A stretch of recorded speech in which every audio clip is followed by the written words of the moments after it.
Vamos todos relaxar, ficar na posição confortável. Mais uma vez, né, agradecer ao nosso Mestre Jesus a oportunidade pelo estudo que aqui nós vamos estudar hoje. E, como sempre eu digo, né, que possamos tirar lições preciosas desse estudo, colocar em prática em nossas vidas. E levar esses exemplos para que consigamos, né, aprender com o erro do próximo e melhorar a nossa vida. Pai nosso que estais nos céus, santificado seja o vosso nome.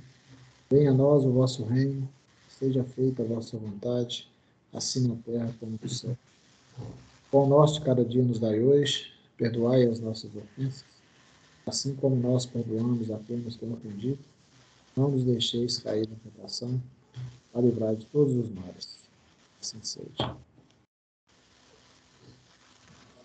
Vamos lá, Aline. Então, vamos lá. Hoje vai ser o capítulo 8, né? Capítulo 8 do Obreiros da Vida Eterna. Treva e sofrimento. Treva e sofrimento. Eu vou compartilhar a tela aqui. Vou desligar a câmera rapidinho aqui. Gente, boa noite. Boa noite. Eu vou ter que ficar fora da câmera um minutinho, porque eu estou terminando de arrumar a comida dos cachorros, mas estou ouvindo, estou na escuta, tá? Ok. Então tá bom. Então, deixa eu só mexer aqui no compartilhamento de tela.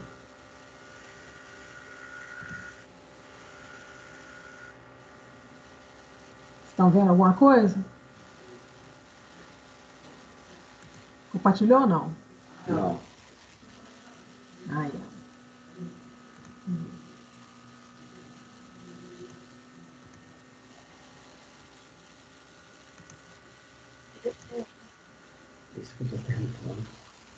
Compartilhou? Compartilhou. Beleza. Só não está no modo apresentação. Eu vou colocar no modo... Peraí. Lá embaixo mesmo. Cadê? Edição, modo tela. Beleza. Estão conseguindo ver? Então, tá. Bom, gente, esse capítulo... Aline, eu te falo aí, tá? Tá, beleza. Esse capítulo, para quem é dialogador, é uma verdadeira escola, né? Mas a gente tem que se ater a vários detalhes antes da questão da doutrinação propriamente dita, né? Então, deixa eu passar aqui. Então, vamos lá. Eu vou lendo, gente, porque ele vai dando muitos detalhes, e eu até lembrei muito das ilustrações, até peguei as ilustrações do Inferno de Dante Alighieri, né, da Divina Comédia, porque é muito parecido os relatos, né, com as imagens que foram feitas para o livro do Dante Alighieri. Então, se vocês estiverem vendo aí, então, tá todo mundo vendo as duas pessoinhas na entrada do vale? Sim, estamos vendo. Beleza, então vamos lá. Completa a comissão de serviço de que Zenóbio se fazia acompanhar, pusemos-nos em marcha, abeirando-nos do vale de treva e sofrimento. A sombra tornara-se de novo muito densa e não se conseguia divisar o recôncavo. Frases comovedoras, porém, subiam até nós. Dolorosos ais, blasfêmias e imprecações. Guardava a ideia de que vastíssimo agrupamento de infelizes rebocava no solo embaixo. Os impropérios infundiam receio, contudo, os gemidos ecoavam-me angustiosamente na alma. Certo, os demais companheiros experimentavam análogas emoções, porque a irmã Zenóbia tomou a palavra esclarecendo. Então, assim, naquele momento que estão começando a entrar ali no Vale de Trevas, né, já começa a ter uma amostra grátis do que eles vão encontrar lá, né? E aí já começa com aquela coisa de lamentações, né? De blasfêmias, de lamentações, uma porção de coisa ao mesmo tempo. Tudo junto ao mesmo tempo, né? E aí isso causou um impacto neles, né? E o André Luiz, tipo assim, né? Deve ter imaginado assim, nossa, se para mim causou, deixa eu olhar, todo mundo em volta deve estar pensando a mesma coisa, né? E aí a Zenóbia vem para esclarecer, porque a Zenóbia já é uma pessoa acostumada ali, né, a lidar com esse tipo de situação, né? Aí ela vem falando: os padecimentos que sentimos não se verificam à revelia da proteção divina. Então, pode parecer que num primeiro momento as pessoas ali estão sendo abandonadas, né? Estão largadas à sorte, mas não estão, não, né? Incansáveis trabalhadores da verdade e do bem visitam seguidamente esses sítios, convocando os prisioneiros da rebeldia à necessária renovação espiritual. No entanto, retraem-se eles revoltados e endurecidos no mal. Lamentam-se, suplicam e provocam compaixão. Raramente alguns deles nos ouvem o apelo. Às vezes, intentamos impor-lhes o bem. Entretanto, quando retirados compulsoriamente do vale tenebroso, acusam-nos de violentadores ingratos, fugindo ao nosso contato e influenciação. Então, ali é aquela mistura, né, de gente que está triste, desamparada, em sofrimento, com espíritos que estão realmente rebeldes e revoltados, né, vamos dizer assim. Mas que, igual ela falou, não estão abandonados de forma alguma, né?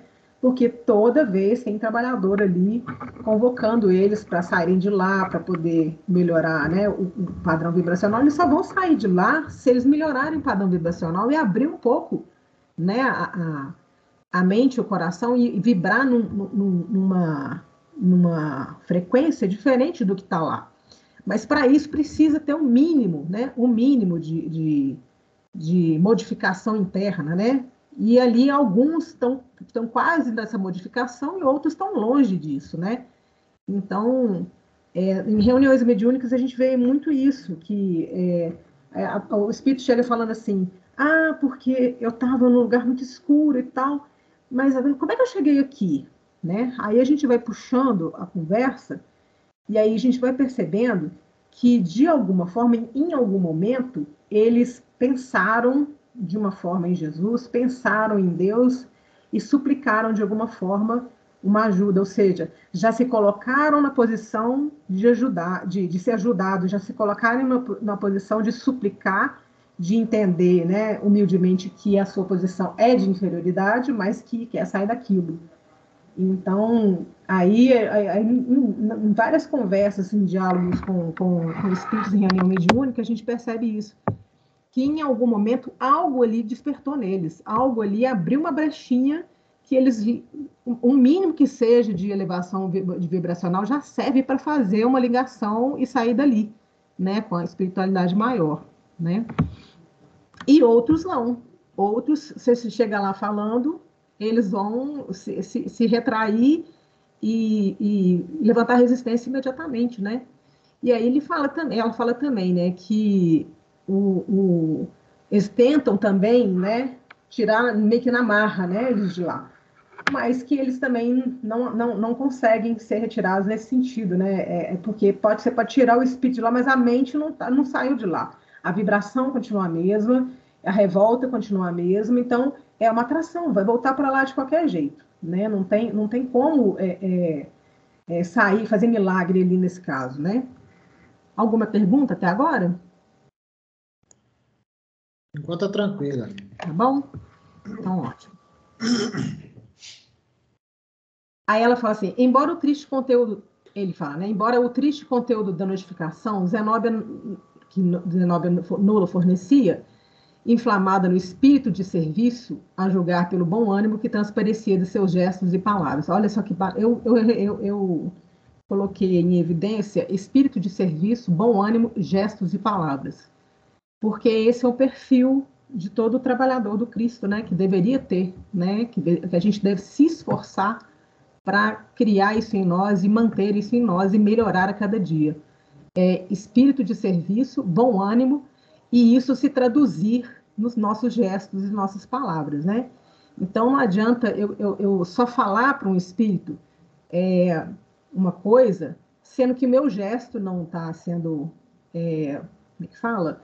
Conivente com aquilo. Se é o meu espírito de serviço, é só na hora que eu quero, na hora que me convém, na hora que a novela me permite, ou que sobrou um tempinho aqui, talvez eu faça, né? Esse bom ânimo, esse espírito de serviço, traduz uma disciplina muito grande, né? Que a gente tem que procurar cultivar isso na gente, entendeu? Alguma pergunta? Por enquanto, não, né? Vamos Não? tocar o barco aí. Daqui a Tá. pouco eu converso. Aí ela continua: negação deles não é motivo para qualquer negação de nossa parte. Aí, de novo, né? A gente agir, né, de acordo com o que o Evangelho diz, com o roteiro que Cristo deixou para a gente, né?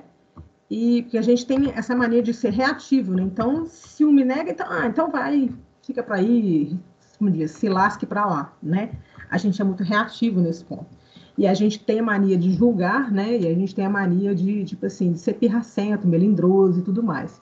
Então, a gente tem que observar muito isso quando a gente está querendo trabalhar para o Cristo, porque não é a negação dessas pessoas, a resistência delas, a rebeldia delas, não vai poder significar nada para a gente no sentido de eu vou continuar trabalhando, eu vou continuar na tarefa, eu vou continuar melhorando, independente se a pessoa ou o espírito ali não quiser, não aceitar, ou eu vou estar sempre disponível, né, nesse sentido.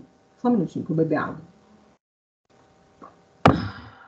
Lembremos-nos de que o esforço da natureza converte o carvão em diamante. De novo, disciplina, consistência e persistência, né? A gente não consegue nada de um dia para o outro, ou com 10 minutos de conversa, ou só falando. A gente às vezes, primeiro tem que trabalhar em nós, né? A gente mesmo tem que fazer o diamante dentro de nós, né? Se fazer diamante. Pela própria vivência, pela própria, como é que fala? Experiência, seja ela dolorosa ou não, dificultosa ou não, né? A gente tem que se transformar primeiro, porque aí a gente vira exemplo, né? E o exemplo arrasta, né? Então, e lembrar que é um processo tanto para nós, né? Lento, né? No sentido de não é de um dia para o outro também, e às vezes para o outro é mais lento ainda, dependendo do grau de evolução espiritual que ele ainda está, né? Porque vai ter sempre espíritos mais evoluídos e que tiveram mais conquistas que nós, assim como nós já tivemos mais conquistas que outros, né? Oi. Alguém está falando alguma coisa? Alô? Não, tá beleza. Só aproveitar que deu uma brecha aí, eu acho que o que eu tenho notado, assim, que eu acho mais difícil, que às vezes a gente tem notado, assim, nas obras de André Luiz, que a gente vê, por exemplo, ele relatando o mundo espiritual, como é que é, né, essa parte trevosa, como é que são as coisas. E a gente sempre fica, pelo menos eu, né, sempre ficava olhando mais para esse lado.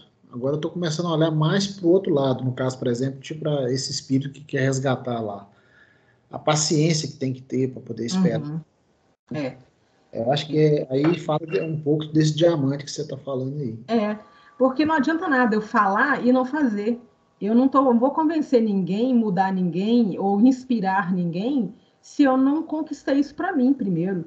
Porque eu tenho que ser exemplo. Olha, eu consegui, você consegue também, né? Então, se é possível comigo, é possível com você, porque eu sou igual a você. Tipo assim, eu fui criada pelo mesmo pai, com as mesmas condições iniciais, né? Então, a gente tem condição e acreditar que pode.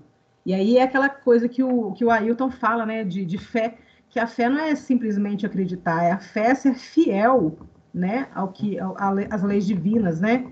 Então, se eu sou fiel às leis divinas, eu vou vivenciá-las, né? E a partir do momento que eu vivenciar essas leis divinas, eu estou virando exemplo e já estou ajudando em vez de ser ajudado. É menos um na fila do SUS, como diz, né? Com certeza. O Vicente levantou a mão aqui. Sim. Nós não podemos esquecer também o seguinte, nós que participamos de reuniões mediúnicas, a gente precisa de entender que, pós-reunião, muitos dos espíritos que são levados ali para, entre aspas, serem evangelizados ou doutrinados, muitos deles passam a acompanhar-nos no nosso... Exatamente. Isso está claro lá no livro no livro Voltei, né, do irmão Jacó, que às vezes as pessoas, os médios, acham que, bom, aconteceu a reunião mediúnica ali, doutrinou o espírito, acabou, parece que a coisa é muito simples. Automática, né? Mecânica, não é. Ali é só o início de um trabalho, né? Então a gente precisa de saber disso. Eu tenho para mim que eu ponho para isso para mim, eu me coloco isso para minha vida, sabe? É um Big Brother. Você está sempre observado 24 horas por dia e você não sabe por quantos espíritos ali em volta. Então, a minha disciplina, ela tem que ser 24 horas por dia. O meu, igual eu falo, meu dizer tem sim, sim, sim, não, não. Então, se eu ajo na minha casa de um jeito, lá fora no centro espírita eu banco a santinha, não resolve nada, né? Porque primeiro que eu não estou me modificando. Se eu me modificasse, eu ia trazer isso para dentro da minha casa, para dentro da minha família, para dentro para questões dos meus vizinhos, os colegas de trabalho, para os parentes e tudo mais, eu começar a tratar todo mundo da mesma forma que eu trato o espírito lá que eu estou conversando com ele, né? Então eu coloquei para mim da seguinte forma: eu estou em diálogo 24 horas por dia, não só na reunião mediúnica. Então, se minha mãe chega para perguntar uma coisa e vai falar alguma coisa, ou está com uma demanda, está com uma dificuldade e tal, eu vou tratar ela como eu trato um espírito que eu estou atendendo lá na reunião mediúnica. Meus irmãos, a mesma coisa. Os amigos, a mesma coisa. Todo mundo que vem, eu estou me colocando desse jeito. Eu não tenho hora de descanso nesse sentido. Não é nem descanso, porque eu não considero isso um cansar, né? Mas é o famoso abaixar a guarda. Não tem como, entendeu? Porque isso é uma vivência. E eu aprendi, vivenciando isso do diálogo, que eu cresci muito nesse sentido, de melhorei muito minhas relações pessoais com a minha família, com meus amigos e quem quer que seja, só de fazer isso. Então, trazer para dentro do dia a dia mesmo, trazer para dentro da sua vida. E eu estou sozinha no meu quarto, eu estou tentando vigiar o que eu penso, estou tentando vigiar o que eu faço, como se tivesse umas 5 pessoas ali me observando, pelo menos. Então, se você for pensar nisso, a gente fica até com vergonha de tirar a roupa no próprio quarto, se for o caso, né? Mas assim, vou trocar de roupa, como diz, tem gente observando. Mas é assim, também a gente não pode ficar também tão a ferro e a fogo também, não nesse sentido, porque a gente tem que viver a vida da gente. Mas, se a gente mantém um padrão elevado, está em trabalho 24 horas por dia, né? A mediunidade está lá, o diálogo está sendo feito 24 horas por dia, então, eu acredito que a gente eleva o padrão vibratório de tal forma que a gente tem uma certa proteção nesse sentido. Então, já aconteceu, por exemplo, numa reunião mediúnica, num espírito falar assim, eu era uma senhorinha, ela falou assim, eu vou no culto do Evangelho do Lar na sua casa, mas eu não entro na sua casa não, eles não deixam. Entenderam a diferença? Quer dizer, se eu abrir a guarda ali, um minutinho que seja, eu abri a porta, fui eu que abri. Mas se eu mantiver culto no lar semanalmente, vigiar meus pensamentos, vigiar minhas ações e realmente me transformar, né? Eu viro aquela carta viva de Jesus que a gente falou lá no outro livro, né? Eu acho que é os Mensageiros, né? Cartas vivas, né? Estou longe de ser carta viva, viu, gente? Mas eu estou falando assim, é um esforço que a gente faz no sentido de todo dia estar atento. É trabalhoso, é difícil, mas tem que fazer, né? E também não consigo 24 horas por dia ficar alerta 24 horas, não. Mas é uma atenção que eu estou tendo, por enquanto, tá? Alguém tem alguma pergunta? Ou quer comentar alguma coisa? Esse é um exercício, né, Aline, que a gente tem que fazer, né? É igual malhar, gente, é igual fazer dieta, é igual tudo. É disciplina, é colocar, querendo ou não eu vou fazer, com vontade ou não eu vou fazer, com preguiça ou não eu vou fazer, tem que fazer, entendeu? E aí, da mesma forma que a dieta e o exercício físico, você vai percebendo que o resultado uma hora aparece. Uma hora você percebe que já faz a coisa naturalmente, não tem esforço mais, não tem sofrimento mais, não. É uma coisa que já virou hábito, já virou rotina, já virou parte da sua vida. E aí você passa para a próxima fase, que é um pouquinho mais difícil, mas também vai dar conta, né? Então, olha lá. Então, a natureza converte carvão em diamante, ou seja, com o tempo e com a pressão, com o esforço e com o trabalho. Então, trabalhemos em benefício de todos os necessitados, procurando para o nosso espírito o divino dom de refletir os supremos desígnios. De novo, aí, é o que eu falei antes. Se eu sou fiel, né, eu tenho fé, né, fiel às leis divinas, né, eu sou um reflexo de Deus, ou seja, eu sou um instrumento de Deus e sou um reflexo de Deus, e aí não tem como, né, não tem como não melhorar nesse aspecto. Façam-se as obras da vida não como queremos, mas como o Senhor determine. De novo, fé, fidelidade às leis divinas. Então, eu sou ignorante, eu sou muito falha, eu sou muito inferior. Quem sou eu para dizer como é que alguma coisa deve ser não feita? Se eu tenho um roteiro que Jesus passou e ele, como diz, infinitamente mais superior que a gente, por que eu vou ficar insistindo que meu jeito, eu sou dona da verdade, o meu jeito é o melhor, o meu jeito que serve? Não é assim. Então, a gente tem que ter essa humildade de entender que nós somos falhos e estamos ainda muito inferiores, né? Grande é a beneficência do Pai para conosco. Repartamo-la em serviço de fraternidade e esclarecimento na harmonia comum. Então, daquilo que eu já conquistei, eu estou melhorzinha do que alguns. Então, esses alguns eu posso ajudar. Da mesma forma que a espiritualidade superior consegue me ajudar porque está acima, tá superior a mim em termos de mais evoluída, mais consciente do que eu. Mas aquilo, por menor que seja que eu já tenha conquistado, eu tenho a obrigação, o dever de repartir e de ajudar quem quer que seja. Alguma pergunta até agora? Tranquilo. Tá. Então, vamos lá. Em seguida, 10 cooperadores, obedecendo-lhes as ordens, acenderam focos de intensa luz. Contemplamos, então, sensibilizados e surpresos, monstruoso quadro vivo. Vasta legião de sofredores cobriu o fundo, um pouco abaixo de nossos pés. Olha como é que a ilustração do Dante Alighieri, da Divina Comédia, bate direitinho com o que foi descrito pelo André Luiz, né? Então, assim, a gente percebe que esse trabalho da Divina Comédia ele foi realmente um desdobramento e a pessoa foi levada lá mesmo para ver, né? Com os próprios olhos, vamos dizer assim. E aí, vasta legião de sofredores cobriu o fundo um pouco abaixo de nossos pés. A rampa que nos separava não era íngreme, mas compacto e enorme lamaçal. Olha, se a gente vê a ilustração, a gente vê direitinho como é que era. Em face da claridade brusca, muitas vozes suplicaram socorro em frases angustiosas que nos cortavam a alma. Outras, porém, faziam-se ouvir diferentes. Vociferavam blasfêmias, ironias e condenações.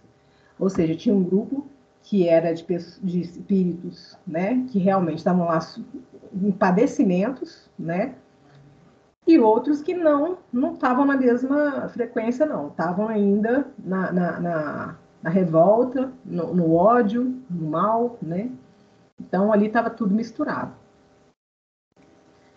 Recomendou-nos Zenóbia, por necessário ao êxito de nossos trabalhos, nos congregássemos todos em grupo exclusivo, de modo a infundir respeito e temor nas perigosas entidades que eles se misturavam aos infelizes, acrescentando.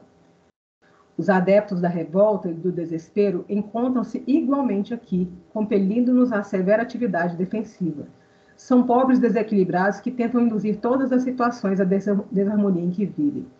Então, é aquela coisa, né? Tem os infelizes, os sofredores ali, que as energias deles servem de alimento para essas outras criaturas que estão querendo, né, vampirizá-las, né? Então, não é à toa que eles estavam ali, né, misturados no mesmo ambiente, né?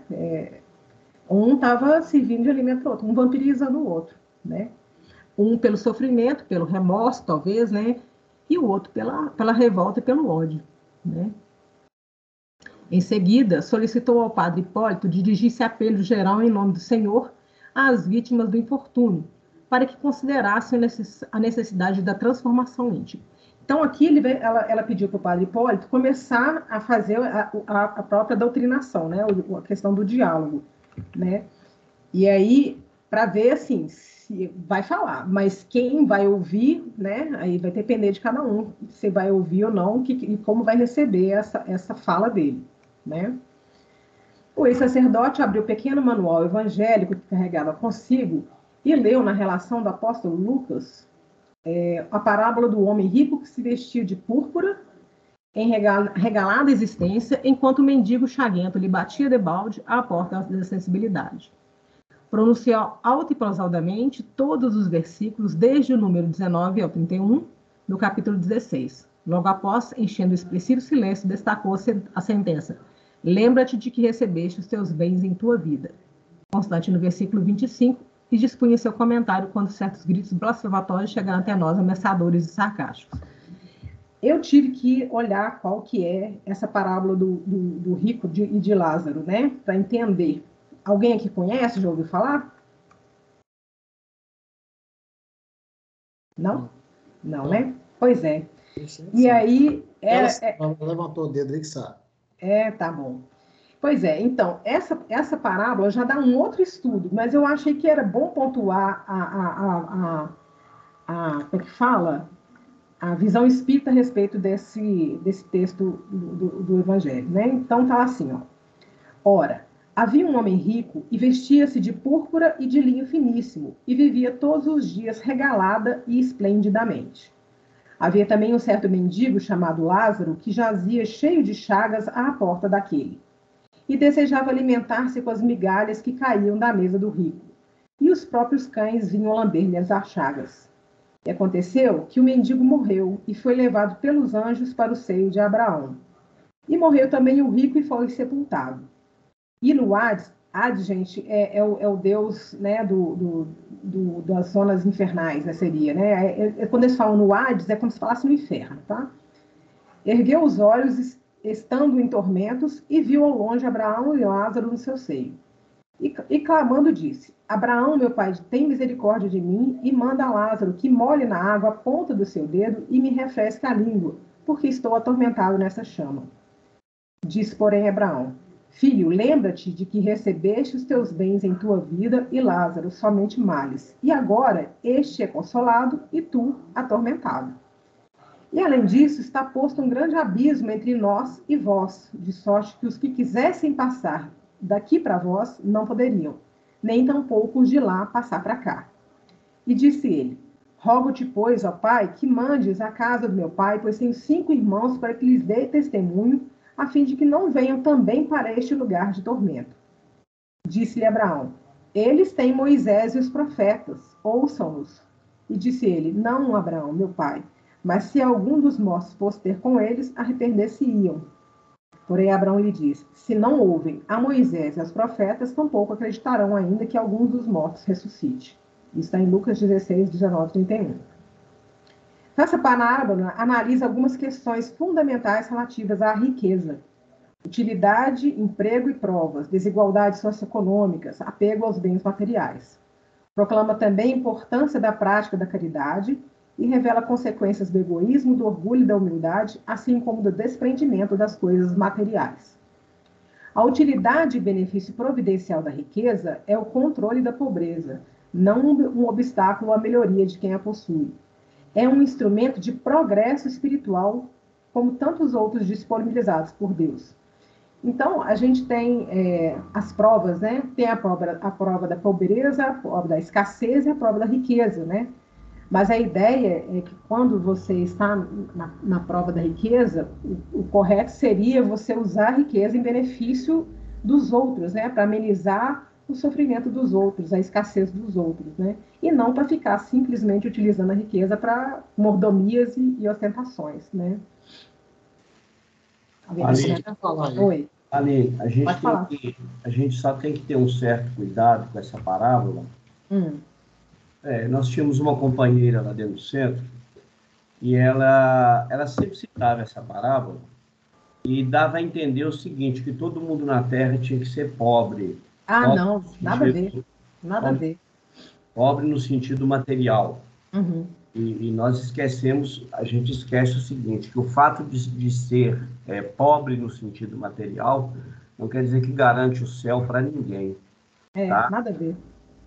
É porque há uma questão de interpretação. E o que acontece?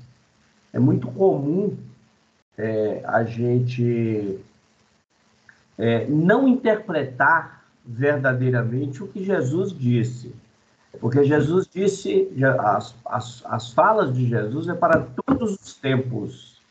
Então, nós teremos como interpretá-las em todos os tempos. Então, assim, nós tínhamos essa companheira lá que toda vez que ela ia falar, ela sempre citava, né?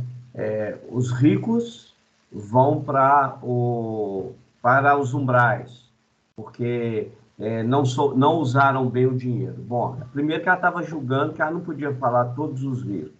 Exatamente. Segundo, ela não pode falar que o simples fato de ser pobre no sentido material Garante. daria direito ao reino, vamos supor, ao nosso lar. Não tem nada a ver, tá? Até porque, se nós pegarmos lá outra passagem de Jesus, ele deixa bem claro, aquele que muito tem, mais lhe será dado. Olha que interessante. Grande parte das riquezas que tem na Terra, alguns espíritos vêm com o objetivo de administrá-la a bem público, a bem de todos. Então, você pega, por exemplo, eu estava um dia fazendo um estudo e eu deixei isso bem claro.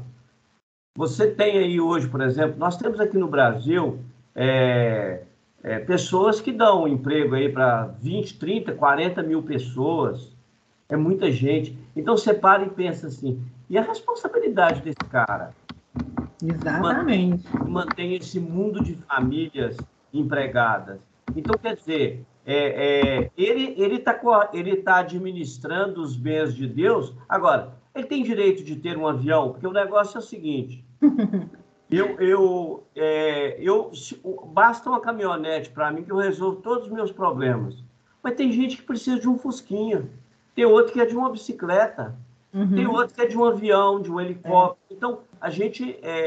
só que nós, os homens, nós temos o costume de julgar. Então, assim, eu particularmente, como espírita que sou, eu tenho muito cuidado, sabe, na colocação das passagens para a gente não ser mal interpretado, para colocar de uma maneira que está escrito. Porque Jesus foi claro, vamos extrair o espírito da letra, porque a palavra mata e o espírito vivifica. Eu queria te citar mais um detalhe aí.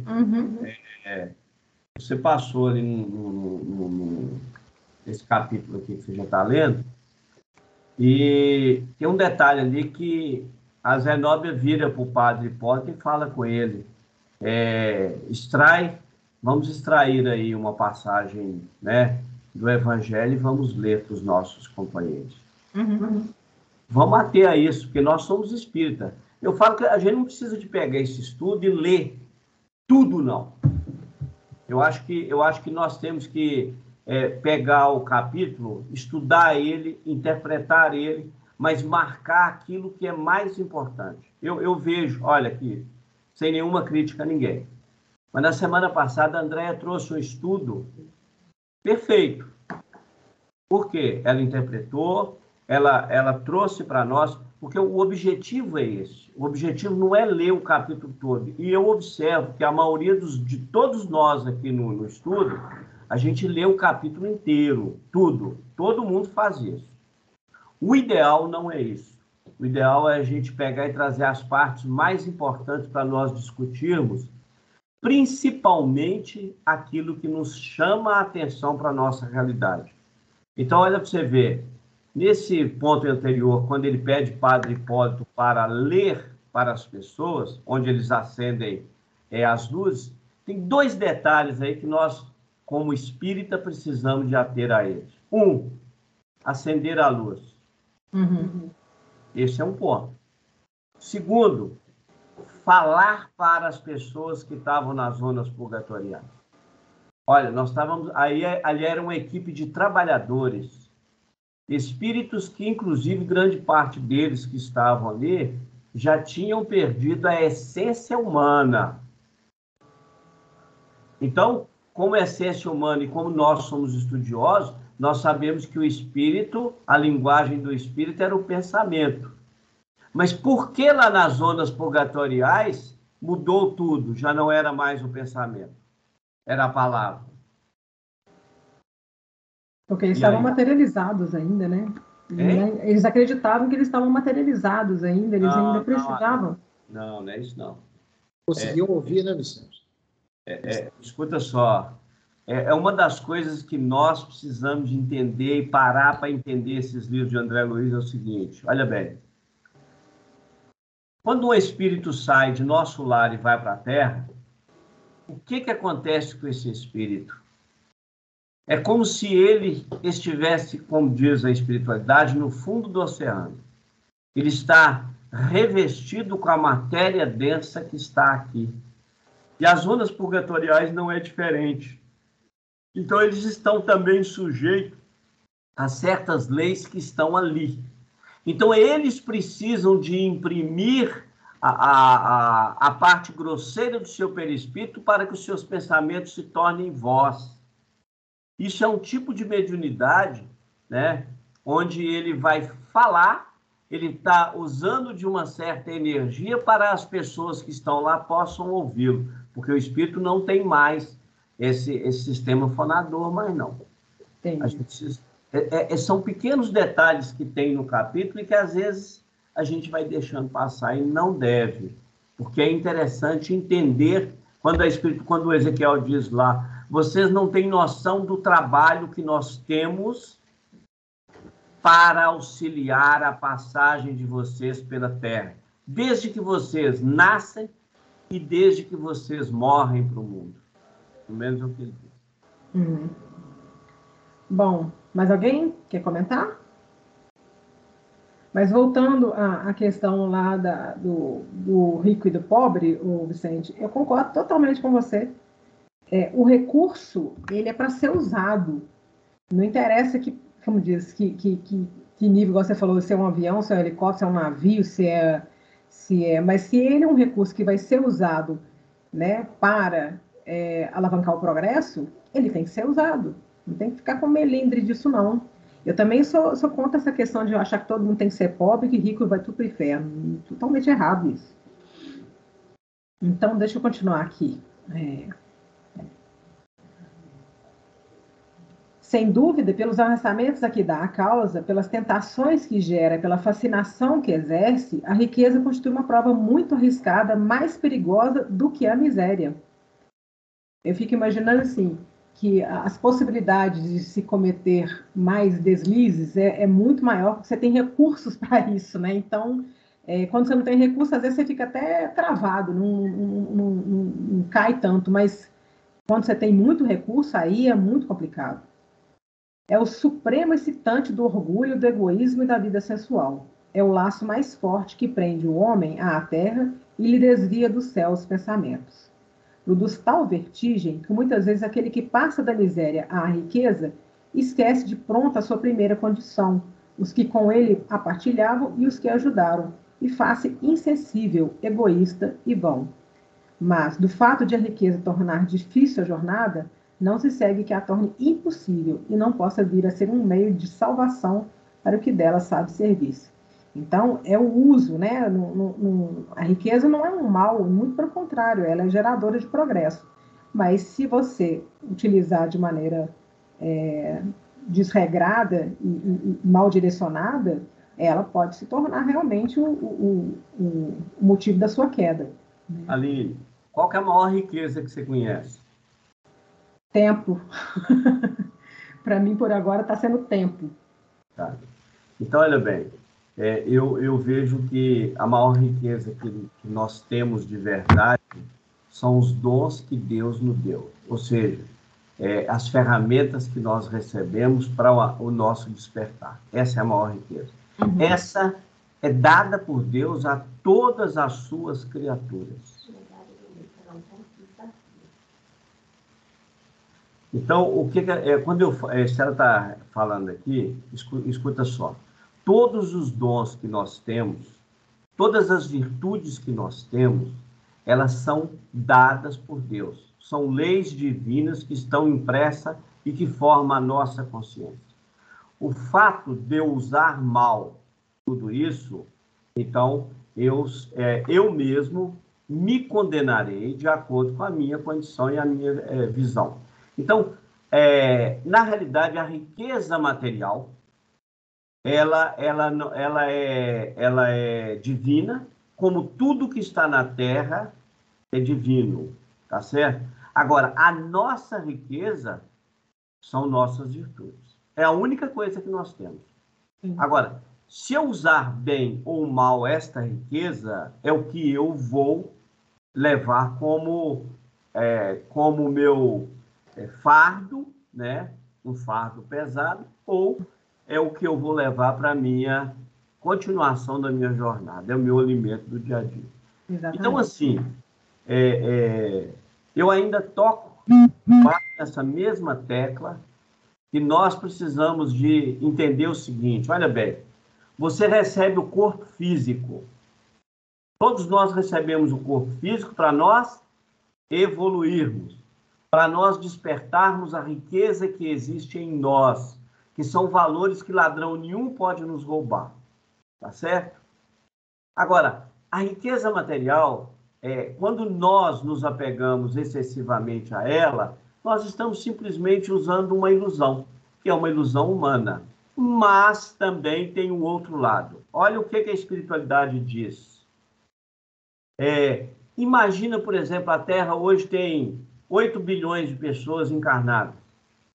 Essas pessoas precisam de roupa, comida, água, luz, veículo, energia, precisa de tudo. E existe uma coisa na vida que olha que interessante. Se não houvesse prazer naquilo que nós fazemos, nós não iríamos fazer. Se a vida material dependesse apenas de um atrito corporal, as pessoas não nasceriam. E Deus, conhecendo a nossa intimidade, o que ele fez? Ele colocou prazer nisso. Então, por quê? Porque nós não sabemos usar bem a nossa riqueza. Quando a gente fala de riqueza, a gente lembra sempre das coisas materiais da terra. Mas nós esquecemos da maior de todas as riquezas que nós possuímos, que é a riqueza divina e que são os talentos que nós temos e que isso todo mundo recebe. Agora, o uso desses talentos é que vai nos fazer nos elevar ou não. Só... Sim. Relembrando. Pois mas a parábola está falando bem, ela está utilizando, né, a questão da riqueza material para alavancar igual você falou, outras riquezas que a gente tem que conquistar, né, no caso aqui. Mas ela vai pontuar primeiro a questão material, né? Então, o emprego... Oi. A Célia levantou a mão. Ah, sim. Pode falar, Célia. Para questionar um pouco o Vicente, porque nem todos os talentos, Vicente, são dados por Deus. Alguns nós conquistamos por mérito, por atitudes, por burilamento íntimo. Aí você vai angariando esses talentos a mais, né? Então, assim, eu acho que a riqueza maior é a oportunidade da vida, de estar aqui e de estar tendo a possibilidade de crescer, né? Mas muitos talentos, habilidades que o espírito adquire, ele adquire na existência também, né? Não só cunhado por Deus, né? Célia, isso aí é outra coisa. Eu estou falando o seguinte, nós nascemos, o que diz o Espiritismo para nós? Nós somos criados pobres e ignorantes, mas dotados de tudo aquilo que Deus concedeu a cada um de nós. Imagem e semelhança de Deus. Agora, imagem e semelhança. Agora, o que acontece? Através do trabalho, e quando eu falo de... Olha para você ver, o que o Ezequiel diz? Ele diz assim, trabalho é tudo aquilo que exige esforço de nossa parte. Ponto. Tudo que exige esforço de nossa parte. Agora, quando eu estou trabalhando, quando eu estou me esforçando, eu estou despertando os valores que eu trago comigo. Exercer tolerância, exercer paciência, amar plenamente, ser caridoso, isso tudo é um despertar. Agora, como que eu vou fazendo isso? É um processo gradativo. Então, assim, o que a gente tem aprendido é o seguinte: nem sempre o que nós exercemos no âmbito físico e material serve para o mundo espiritual. Por incrível que pareça. Grande parte das profissões que são exercidas aqui não serve para o âmbito espiritual. Conforme diz o mundo espiritual, elas só serviriam a partir do momento em que você exerce com sacerdócio. Aí sim, muda tudo. Aí eles ainda citam a medicina com o sacerdócio e todas as profissões que nós exercemos usando o sacerdócio, sim, são riquezas conquistadas, e tudo isso é trabalho. Então, é por isso que eu respeito sua opinião, mas, assim, eu ainda acredito, sabe, por tudo que a gente tem estudado, que o despertar de nossos valores exige de nós ação, atitude. Caso contrário, não basta só eu aqui exercer alguma coisa, não. Tá? Pelo menos é o que a gente tem imaginado aí, pensando. Mas eu não estou falando na questão da profissão que você exerce, não. Porque, por exemplo, toda profissão você adquire habilidades. Nem sempre essas habilidades vão servir no mundo material, mas, por exemplo, a pessoa que tem o dom de artístico vai servir para lá e para cá. Então, a área de comunicação, por exemplo, a área que a Aline trabalha, tudo isso que ela faz na profissão dela vai ajudá-la também no mundo espiritual, só que lá ela vai ter outras ferramentas para trabalhar. Mas a questão, fala no Livro dos Espíritos, que o trabalho, vai moldando habilidades no espírito e aguçando a inteligência do espírito. Então, aguçando a inteligência para quê? Então, por exemplo, você tem uma habilidade de raciocínio, de matemática, e isso vai ajudar a evolução do espírito. Então, eu acredito que esses talentos aí, você vai angariando à medida que você vai reencarnando. Ele fica lá. Tanto é que quando você é um médium, às vezes a espiritualidade usa um arquivo seu que você nem sabe que existe para ele se manifestar. Mas está lá no seu inconsciente aquela informação, né? E ela é adquirida em todos os processos reencarnatórios. A habilidade de gerir uma grande riqueza material, ou então de você sobreviver em extrema pobreza, eu acho que hoje quem tem mais dificuldade é quem está no meio do caminho, nem é pobre demais, nem rico demais, né? Mas tudo isso aí vai curando o seu espírito, melhorando o seu espírito, né? Todas essas experiências reencarnatórias. E para mim, a mais difícil não é nem a riqueza, para mim é o poder. A pessoa que detém muito poder, né? Situações que ela não precisa ser muito rica, mas ela tem poder de decisão. Né? Hoje, eu e meu sobrinho, nós estávamos conversando a respeito da quantidade de bombas atômicas que já foram lançadas no planeta neste último ano, só por testes. O que isso significa com relação à humanidade terráquea, né? Que está morando no planeta Terra, o tanto que isso está afetando tudo que está no planeta. E são pessoas que detêm poder, né? Poder de decisão, de fazer. Ele nem criou a bomba atômica, mas ele acionou a bomba. Então, para mim, quem tem cargos de poder, igual você falou, às vezes um grande líder, ele não é rico, mas ele é um grande líder. Ele muda opiniões, né? Sim. Eu olho para você ver como é que é tão interessante isso. Nós pegamos aqui no Brasil. O Brasil é uma terra que tem de quase de tudo, né? O Brasil hoje era para ser uma das maiores potências mundiais, por incrível que pareça. Mas o que acontece?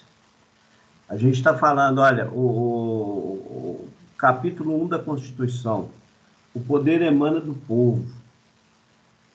Então, nós, os 230 milhões, somos o maior poder deste país.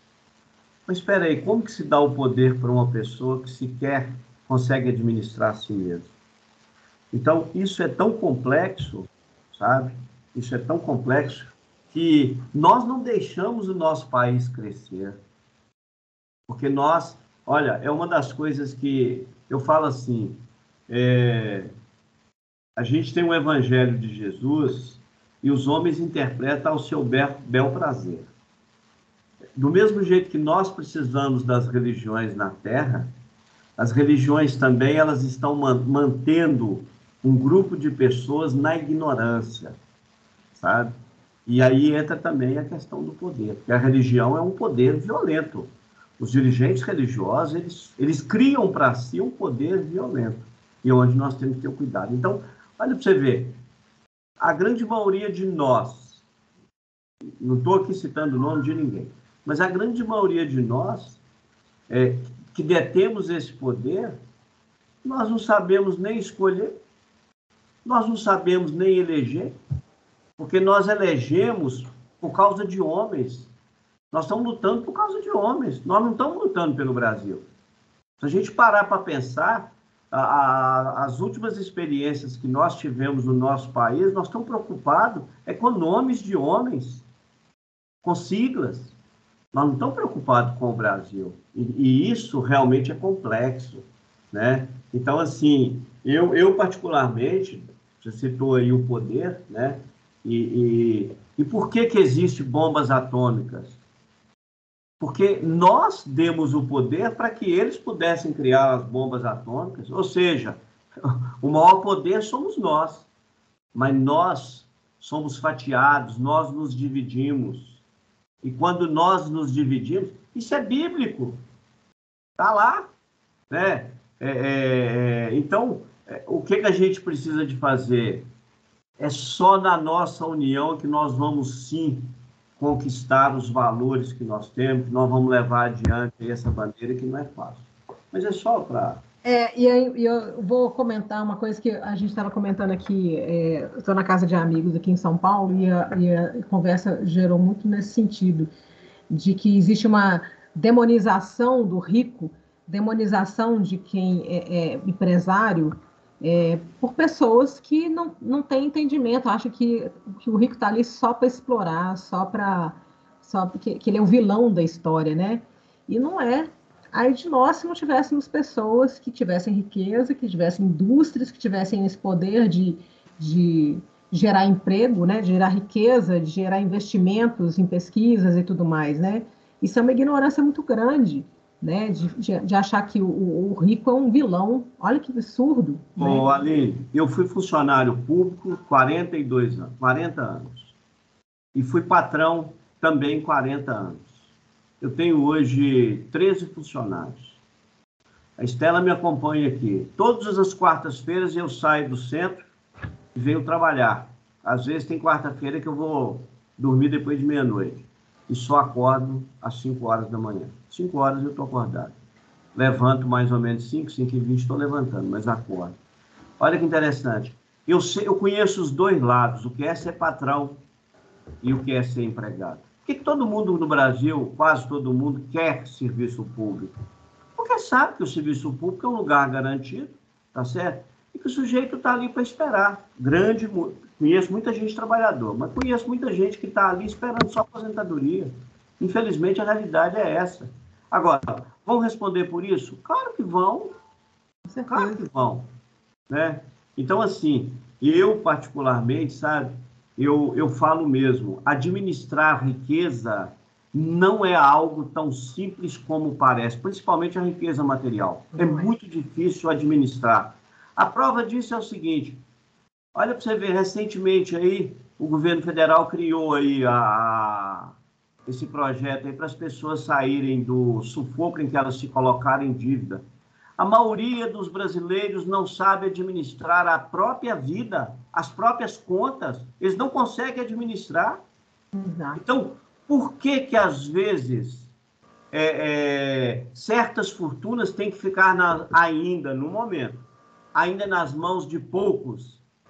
Porque não é todo mundo que sabe usar os talentos que tem. Exato.